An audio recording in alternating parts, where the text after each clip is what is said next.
pump track or another type of pump track. They wanted it to be more the skate park to be more street friendly.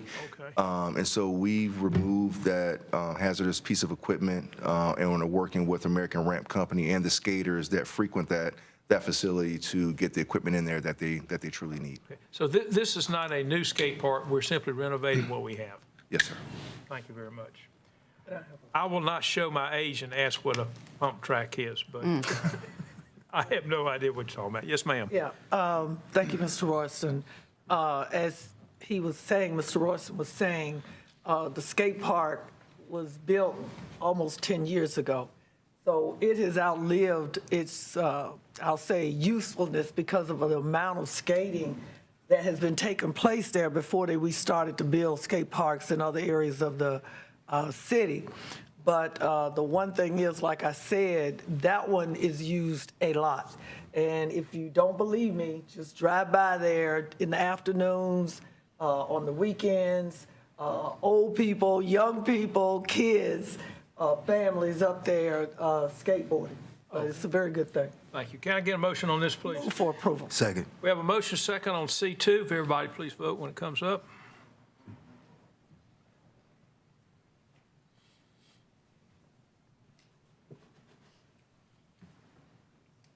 That is approved. Thank you very much. If City Clerk will please read C11. Item C11, resolution to enter in agreements with selected firms on a qualification basis for various stormwater engineering and design services, $2,250,000. Mr. Huff, this is something a little new for us. This is just for information, if you kind of tell everybody what's going on. Yes, sir. Good evening, Mr. Chairman, Mayor Joines, Mayor Pro Tem Adams, members of the committee and council. Yes, this is an item where, as the city council is aware, we've had a number of wet weather days in the past couple of years, and our aging infrastructure has really shown some disrepair in that time. We have a number of large drainage failures in every ward of the city, and this effort here was to kind of get ahead of things. You're aware of large-scale closures, Patterson Avenue, Old Salisbury Road, et cetera.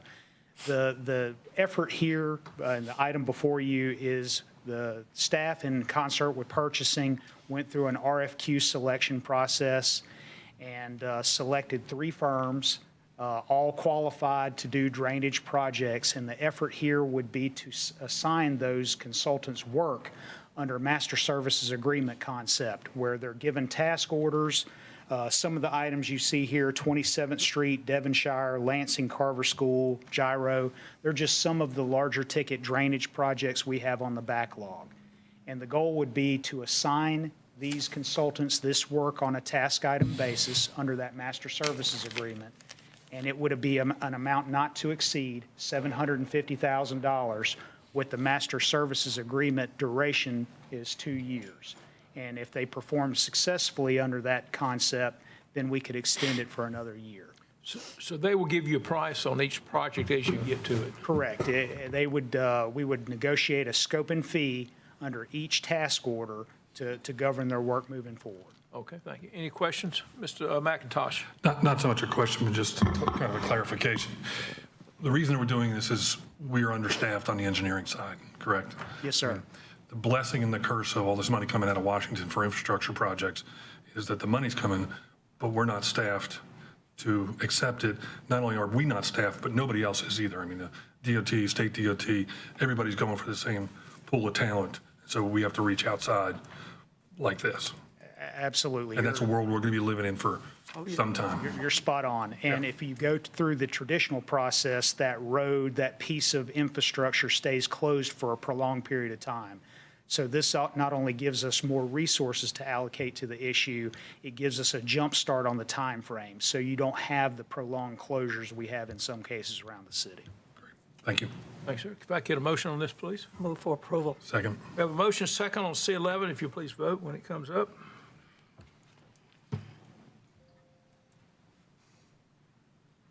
Thank you very much. That is approved. We will now go to the general agenda. Bear with me. Let me get down there. Item G1, resolution authorizing permanent financing for a 62-unit family rental development known as the Flats at Peters Creek, located in Southwest Ward. Mr. Newman, if you'll please introduce this, and I see the developers are here if there is any questions. Good afternoon, Chairman Clark, members of the committee, members of the council, Marla Newman, Community Development Director. Good afternoon. I have before you a council action resolution for the development known as the Flats at Peters Creek. As stated in the announcement, it's a 62-unit affordable housing development. The development organization has received low-income housing tax credits on this particular development. We have previously committed $500,000 in home funds to this development, and they are before us today requesting an additional $500,000 in home funds and another $2.170 in other state recovery funds to fill a financing gap that they have. And I know this has been before you a few times, and we've had a number of conversations about it. Of course, the developer is here to answer any questions that you may have as a follow-up to the previous presentation that was before you as an information item in January. Any questions, comments? This is going, I refer to it as, there used to be a kind of a rundown hotel here. It's on the intersection of Academy and Peters Creek Parkway on the southwest corner, I believe it is. Budget in. Yeah, it was a budget in. It's been a lot of things. All right. Any questions or comments? If not, can I get a motion? Motion to approve. Is there a second? Second. We have a motion and a second to approve G1. If everybody please vote when it comes up. I'd like to make a comment. Okay. Before we leave this one, by the way, for the two developers, this will go in front of the full council next Monday night. The full council is actually sitting here. I didn't introduce everybody, but we have 4 committee members and the other 4 council members are here. Except Monday night, we'll be sitting in a different order, but it's the same folks that are here today. With that, Ms. Adams? Yes. This is a good project, but as I have cautioned council for the past few years, and that is why we need to move to having committee of the whole meetings so we can discuss our priority that we all voted on of housing. And yesterday in community development, they saw a dashboard that will help us to keep track of the projects that we are investing in or have invested in. But the next piece that was missing, Ms. Tony, and maybe I should have seen it, McIntosh and I, we need to have another slide that shows the money, because we are approving projects, as one council member said yesterday, and we don't know where that money is coming from, and we don't know these other projects that we are now putting on the street or that are in the pipeline, and we need to see that, so we can prioritize accordingly.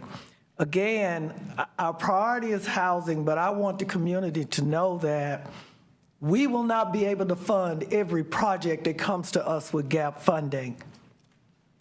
Did y'all hear me in the back? We will not be able to do that. We don't have that kind of money. So I would caution everybody that wants to do business or with the city or request gap funding, that you may want to exhaust all other sources. And just like some banks or investment folks do, we're going to start, I think we need to start asking for the list. We need to, just like economic investment or economic incentive packages, we need to know if they actually talk to people, if they requested funding, was there an application filed? Because what we're going to do is we're going to mess around and make some other people mad who think that their projects are better than that project. And with that said, Mr. Chair, thank you. Thank you very much. We will now move on to G2. The city clerk, please read this. Item G2, approve economic development assistance for Project Oyster pursuant to North Carolina General Statute 158-7.1. Mr. Millett, would you please give us a 2-minute on this? Certainly. Good afternoon. We were presented this in private, in closed session, but I think a good refresher would be helpful. Yes, sir. Good afternoon, Chairman Clark, Mayor Joines, Mayor Pro Tem Adams, and members of council.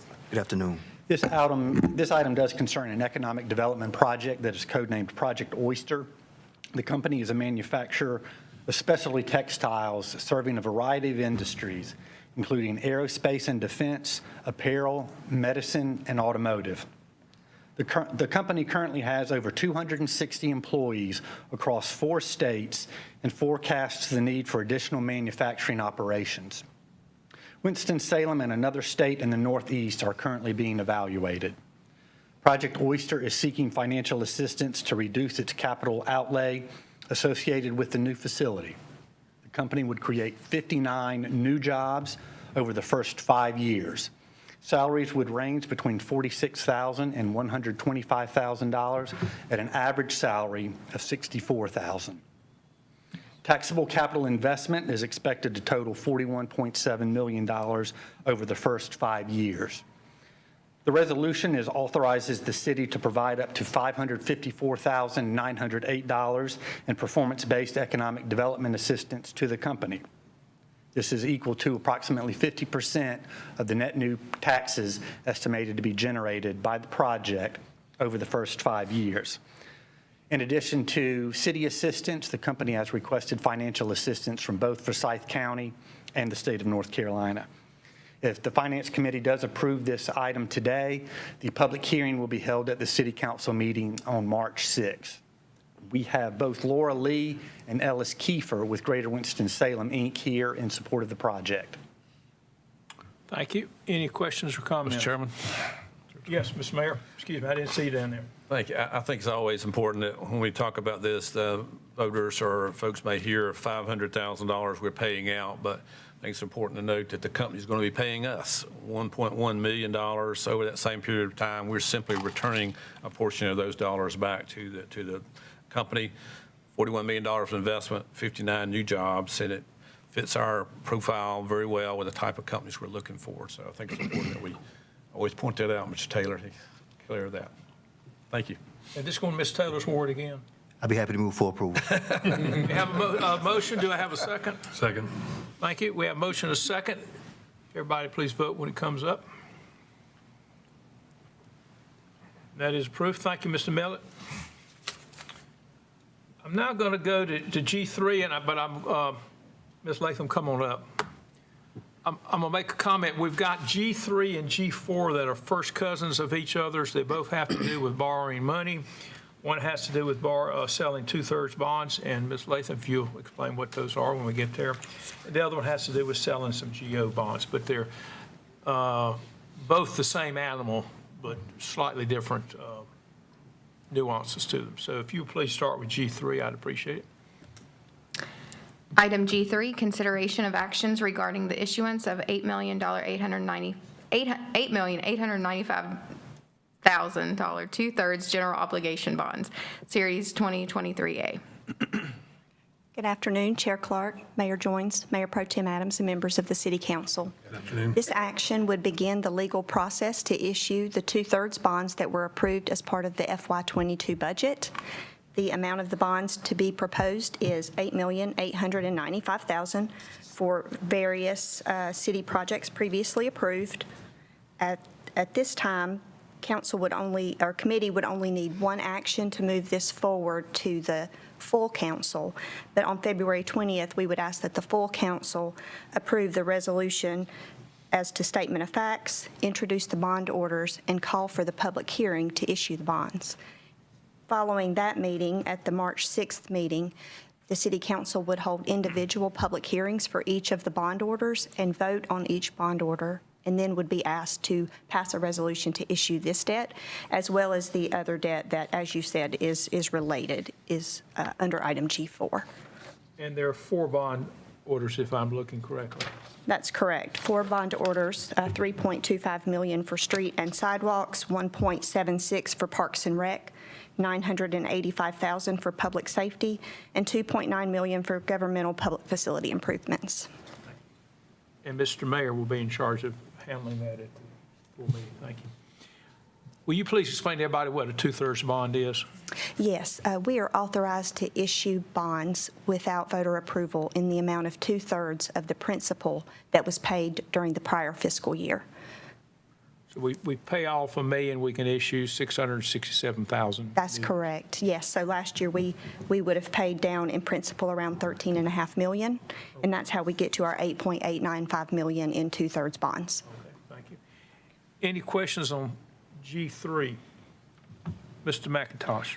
I think the question that always comes up in everybody's mind is, does this affect our AAA rating with our bond rating agencies? We have consulted with our financial advisors, and this is currently built into the debt model, and we do not believe that this would have an impact on the city's AAA bond rating. And what interest level will we be paying? The rates have been variable over the last 6 months at a high of 4%. Today, if we issued, it would hopefully be around 3.25%. So we are hopeful that the rates will maintain until the sale date and we can close on these bonds. However, the market's variable.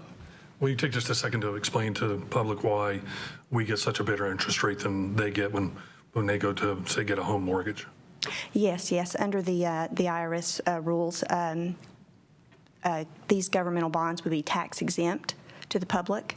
And so therefore, it's really an incentive for the public to buy our bonds and to help keep the prices low for the city in terms of the cost of the debt. Thank you.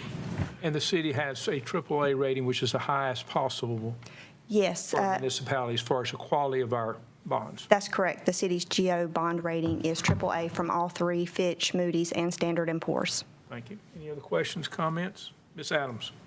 Mr. Garrity, as we go forward, Mr. Taylor, on the projects that will be completed with this bond money, I know we got the attachments giving us a short side of what is going to be done. Again, I think it's important that I know, that we are being equitable in what we're doing with the bond money. I'd like to see a more deeper dive. I know we listed different parks, different neighborhoods, different whatever, but I'd like to see, and I don't know whether the council wants to see it, but I'd like to see it. Go ahead, Mr. Good afternoon. Good evening to afternoon, isn't it? Good afternoon, Chairman Clark, Mayor Pro Tem Adams, Mayor Joines, members of City Council. Yes, this is actually, all this is doing is finance as we go through our bond program and spend money. They watch it and see when it's time for us to issue more debt for those projects. In fact, a lot of times we've already spent some of this money by the time we issue the debt. But we're coming to Committee of the Whole a week from next Monday, so the 27th of February. And the primary part of that discussion, Mayor Pro Tem, will be to go over our capital plan, and we'll make sure that you see that by ward and by geographically that we're being equitable. Thank you, Ms. Garrett. Thank you. We have a motion and a second. If we'll please vote on G3. I don't think we have a motion, sir. Oh, we don't have a motion. Can I get a motion on G3? Move for approval of item G3. Second. We have a motion and a second on G3. If everybody please vote. That is approved. Thank you. Ms. Latham, just keep right there. We'll read G4, please. Item G4, information regarding the issuance of $55 million general obligation bonds as authorized by the 2018 referendum, Series 2023B. If you'll please tell us about this now. Good afternoon once again, Chairman Clark, Mayor Joines, Mayor Pro Tem Adams, and members of City Council.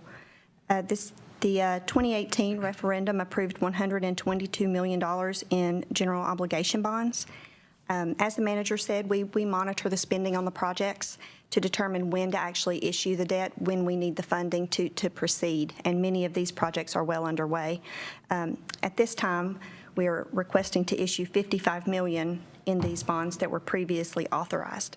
Because City Council previously authorized the bond orders, there would be no action needed at this time. However, we wanted to bring an information item to you to let you know the course of events and to give you the information on the amount of bonds that would be issued by type. At the March the 6th meeting, the city council will be asked to approve the issuance of the bonds. At the same time, you approve the issuance of the $8.85 million, 2/3.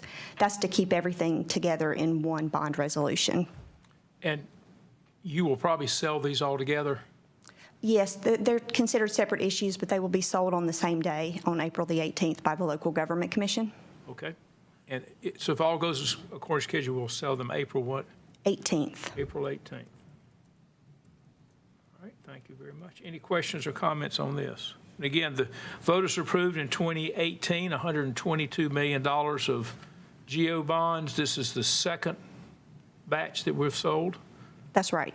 and we still have some left after this that we'll sell at a later date. That's right. $32,035,000 will still be authorized but unissued, and we would plan to issue that likely in 2 years. In 2 years, okay. Move for approval. We have a motion to approve, we have a second. Second.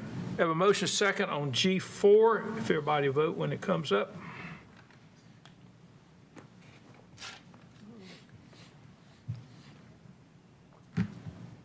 That is approved. And we have one more item. G5, if the city clerk will please read that. Item G5, information on the City of Winston-Salem's cash and investments as of December 31st, 2022. Ms. Latham, you're certainly getting a lot of TV time today. I am. Yeah, this is the last one, and this is you again, so if you please tell us what we're doing here. Good afternoon once again, Chair Clark, Mayor Joines, Mayor Pro Tem Adams, and members of the City Council. This is just an overview for your information of the city's cash and investments as of December the 31st. We have this presented to you by institution and investment manager, as well as by city fund for accounting purposes. As you can see, I've shown the total returns there, and we have had some very positive years. Of course, 2022 was an unusual year for the market. However, the outlook for 2023 is, for both bonds and stocks, is currently much better than 2022. We certainly hope that that would hold. I do have our external investment managers here, should you have any questions for them or for me as to the details of the city's cash and investments. The total cash and investments is up 6% as compared to the prior year. The cash position is strong. Yes, okay. Mr. Sheffield, I see you out there. Do you have any comments you'd like to make? Mr. Sheffield and his company managed this for us.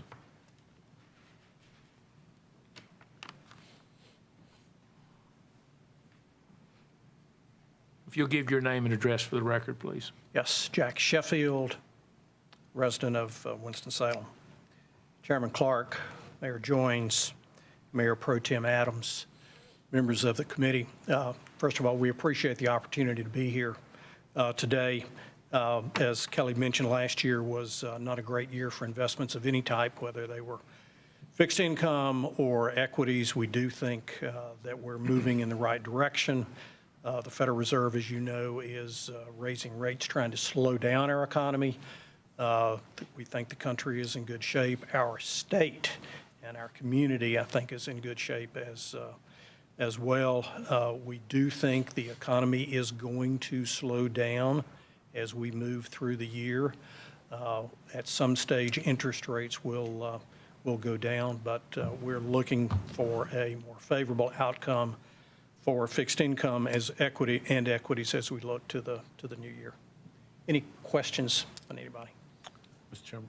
Yeah, Mr. Mayor. I have a question. I just wanted to say, Jack, I'm really pleased to see Alex Brown's commitment to minority firms. At 31% of our investment group there are minority-owned investment firms. So congratulate you on that. Good work. Thank you.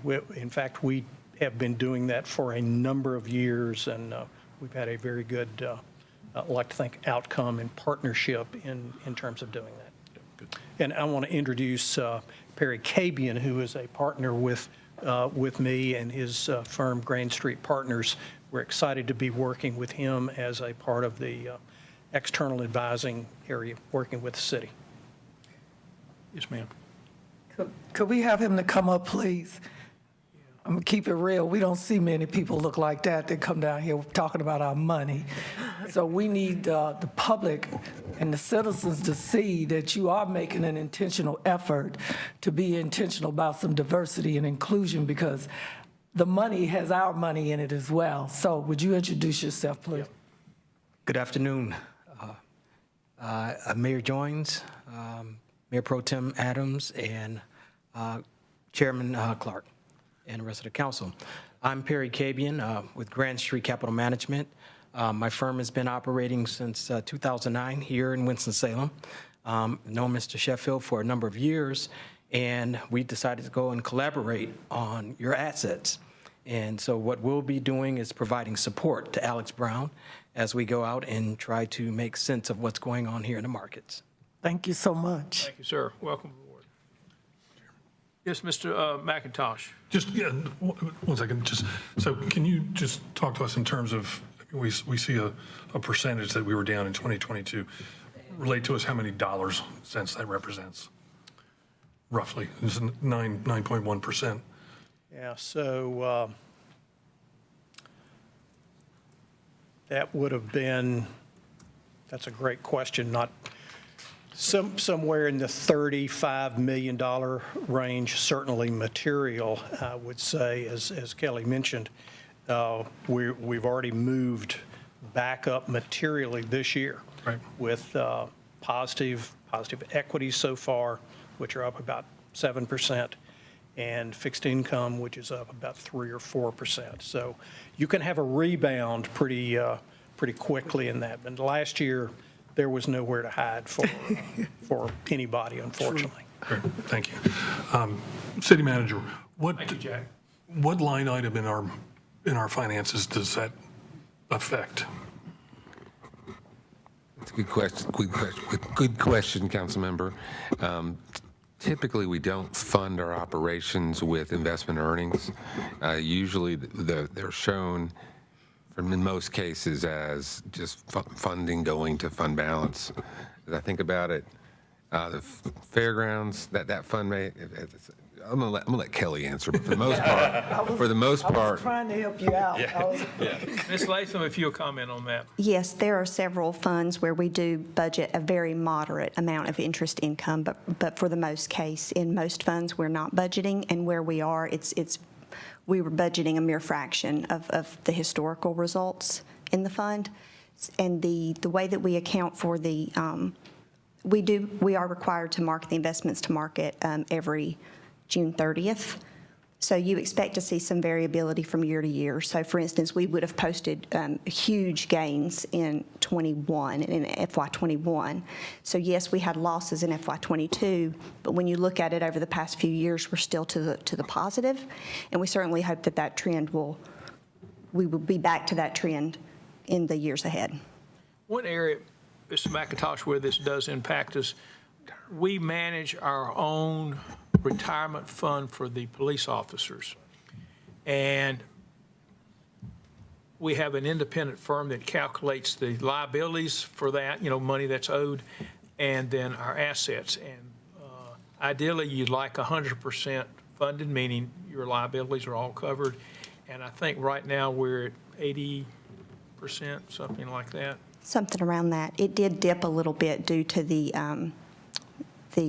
calendar year, end of the year results with the investment earnings. So that's a very good point, Councilmember Clark, is with our actuarial studies for the Whispers plan and the separation allowance plan, as well as the city's post-employment benefit plan, the interest rates do affect our funding level.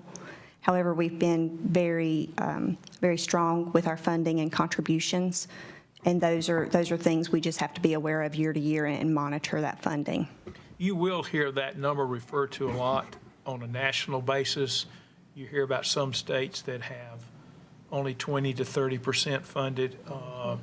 You will also see that number published.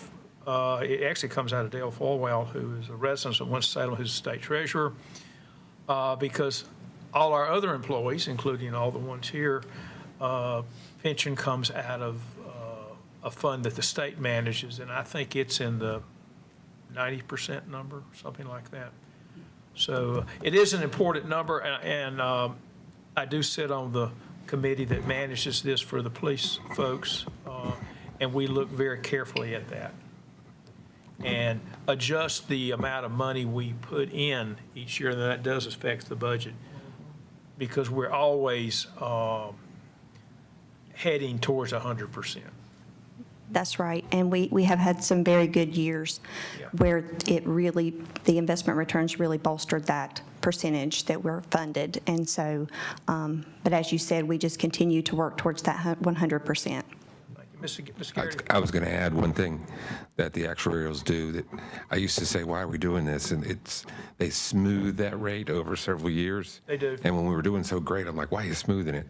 But I'm glad they did because that helped us a lot last year. So That's an excellent point. Yes, the smoothing over 7 years, I believe it is, it helps smooth out both the gains and the losses so that it's not so much in one year. It is visible, but not nearly to the extent it would be otherwise.